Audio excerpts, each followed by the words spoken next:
Chapter 21. Thursday, March 22nd. Money saved, $215.87. Toby looked a lot like his owner, Mr. Jacoby. They both had stubby noses, wide heads, and big jowls. They both made an odd ticking sound in their throats, too. Dogs often take after their owners, though. Napoleon, the Scottish Terrier, had a mustache just like Mr. Spinoli. Dakota, the Afghan hound, could have made Miss Preston's long-lost sister, could have been Miss Preston's long-lost sister, if Miss Preston was a dog. Which means my dog would be the best and handsomest dog ever. I bet my dog would even play soccer. Toby was a bulldog, with a major slobbering issue. I'm not sure if Mr. Jacoby slobbered too. He probably did. Toby was like a leaky faucet. Occasionally, he'd shake his head and spray saliva everywhere in big, thick, sticky droplets, so I had to be on my toes to avoid them. He walked faster than you'd think he could. I tried to pull the leash back, but I was no match for him. It was either keep up or be dragged. Whenever I told him to slow down, he'd cock his head to one side as if asking, "Really?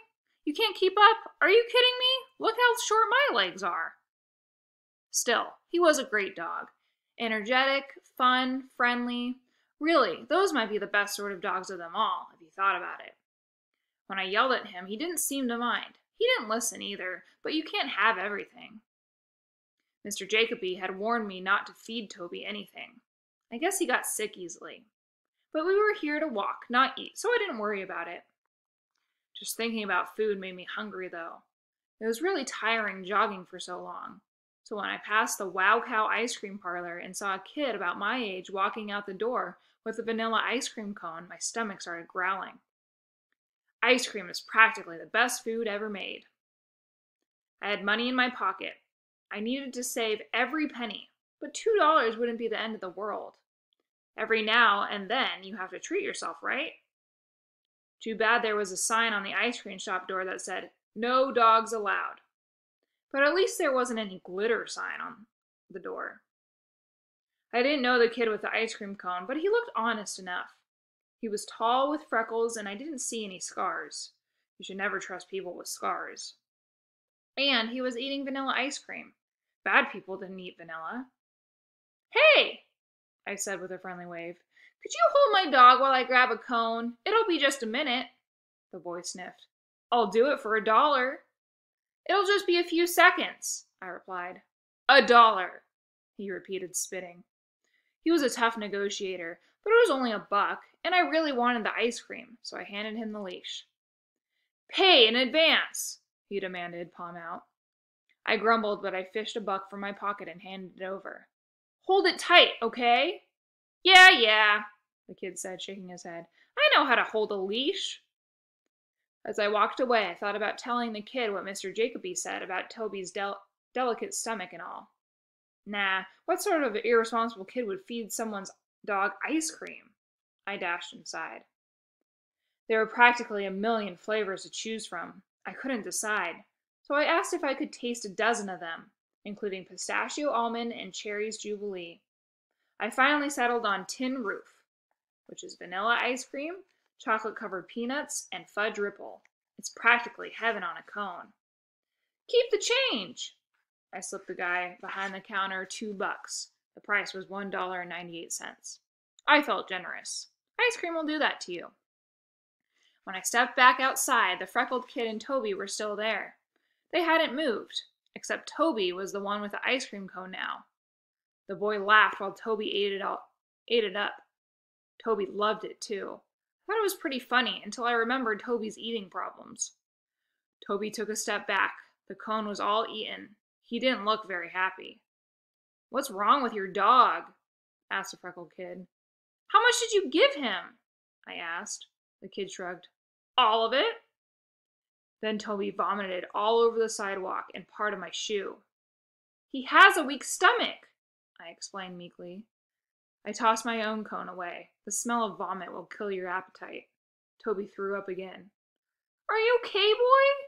I asked him. In response, Toby belched. We walked home pretty slowly after that. Toby didn't feel like jogging anymore. I wasn't in a hurry to get back either. I was going to have a hard time looking Mr. Jacoby in the eye. "What's wrong?" asked Mr. Jacoby when we got back. Toby looked a little green. Then he burped again. "Your dog loves ice cream?" I stammered, handing him Toby's leash and wiping the back of my shoe on his patio step. I didn't get a tip. My appointments were messed up again. I had an appointment with a new dog, Gaga. I showed up at exactly 5 o'clock. I was pretty proud that I was on time for once.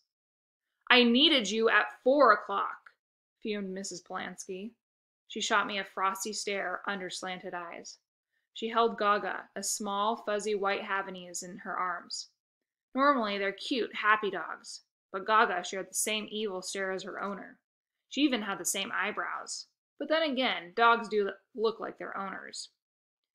"I thought it was now," I blurted out. "Now is not 4 o'clock.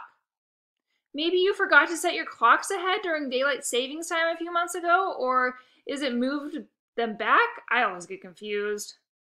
She closed the door on me, so I guess that wasn't it.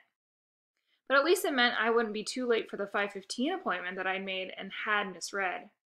It was with Buttercup, and she still annoyingly yapped and jumped the entire walk. After the dog party debacle, I was surprised Mrs. Linkletter even called me. I guess she recognized my dog walking excellence, even though she claimed I was the cheapest dog walker around and better than nothing. But I'd show her. I'd walk Buttercup extra long to impress her. Unfortunately, that meant I missed my next appointment, which I remembered about 2 hours after it was scheduled. I called to apologize, but the owner hung up on me. I guess I can't blame him, though. The new responsible Otto wasn't feeling very responsible. My flyers kept getting new customers, but many only used me once and never again. They said they needed someone who was more dependable. I was dependable, I told them. I just wasn't particularly good with addresses or time or money, but I was trying. That had to count for something, right? I needed Malcolm. Malcolm knew exactly how much to charge. He told me exactly where to go and when. That's a funny thing about being a boss. It doesn't do any good if you have no one to boss. But if you boss people too much, then they won't stick around to be bossed anymore. No wonder bosses make so much money. They need to get paid just to keep track of the whole thing. And I'd never tell Malcolm this, but I sort of missed hanging out with him.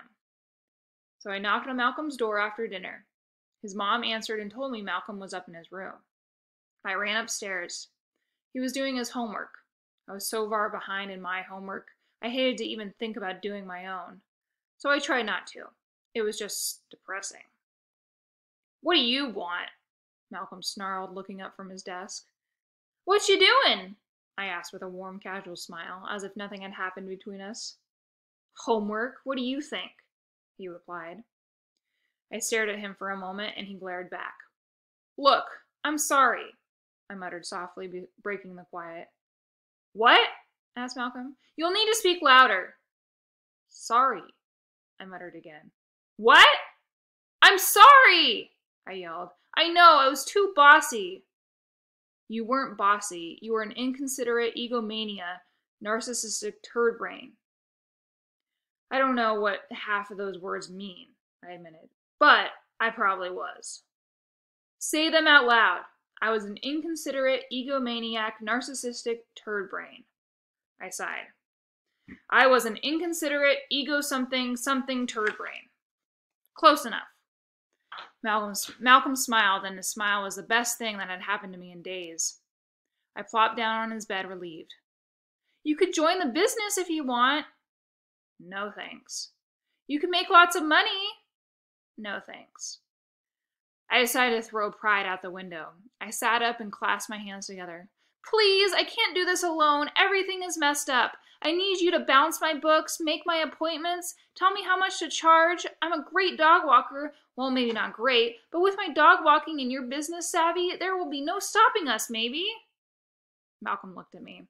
His mouth curved from a smile down to a frown, and then back up to a smile again.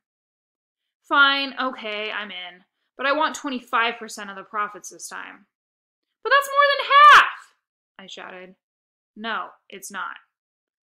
"Fine," I relented. We shook on it. but I would have given him more than half the money to be my friend again. Not that I would have told him that. I know dogs are a man's best friend, but everyone needs a human best friend too. Having both is best of all. Our next chapter will be chapter 22, Friday, March 23rd. Money saved, $229.82.